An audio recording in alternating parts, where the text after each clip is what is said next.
This is 219 News Now, brought to you by Strack & Van Til, making lives easier for 94 years.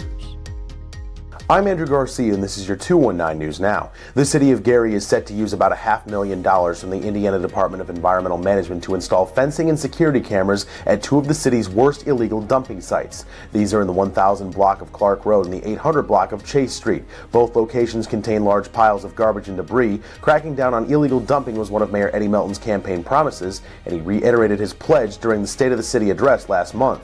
The Environmental Protection Agency told the Times that it will recalculate the background level of heavy metals for a Town of Pines soil removal program after activists raised concerns about some of the data. The EPA said that it could mean a slight increase in the number of properties eligible for soil removal. For decades, NIPSCO provided fly ash to landowners as landscaping fill. Fly ash is known to contain arsenic, thallium, lead, and other heavy metals. Hundreds of properties in the small lakeside town still need to be tested. And in sports, Andrean and Illiana Christian meet in the 2A softball sectional semifinal. Alex Landowski brings you the action from that game.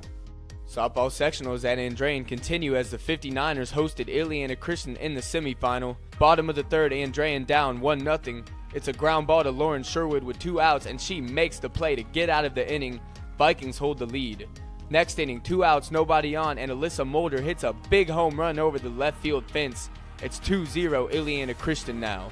After tacking on one more run in the 5th, Vikings with another scoring opportunity with 2 outs in the 6th, and Lydia Vanderwood delivers. RBI single through the hole brings her freshman sister Maya in from second base, and it's 4-0. Top of the 7th, Vikings looking for insurance, and Libby Crikes times it perfectly.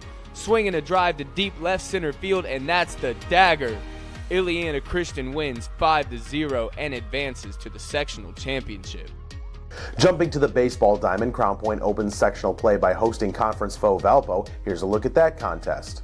Crown Point and Valpo split their regular season meetings this year. Now the two get together as the state tournament begins. Crown Point plays the role of visitor on its home diamond. After 6 scoreless innings by both sides, things get interesting in the 7th. Jace Horton comes up with 2 men on. The junior shoots one to the opposite field. The ball getting past the right fielder. Austin Leeming is in. Right behind him with a big insurance run is a hustling Billy Chidsey. Bulldogs finally break through, and it's 2-0. Moving to the bottom of the frame, Valpo won't go quietly. After a triple, the Vikings cash in. Caden Matthews bounces one to short. The Bulldogs take the out at the bag, and Valpo takes the run as Matthew Klavanich scores. Vikings cut the deficit in half, but they would come no closer. Down to their last out, Valpo sends a screamer the other way. Christian Bresno gets on his horse and chases the liner down. Crown Point survives and advances with a 2-1 win. The Bulldogs will meet Chesterton at 5 p.m. on May 24th with a berth in Monday's title game up for grabs.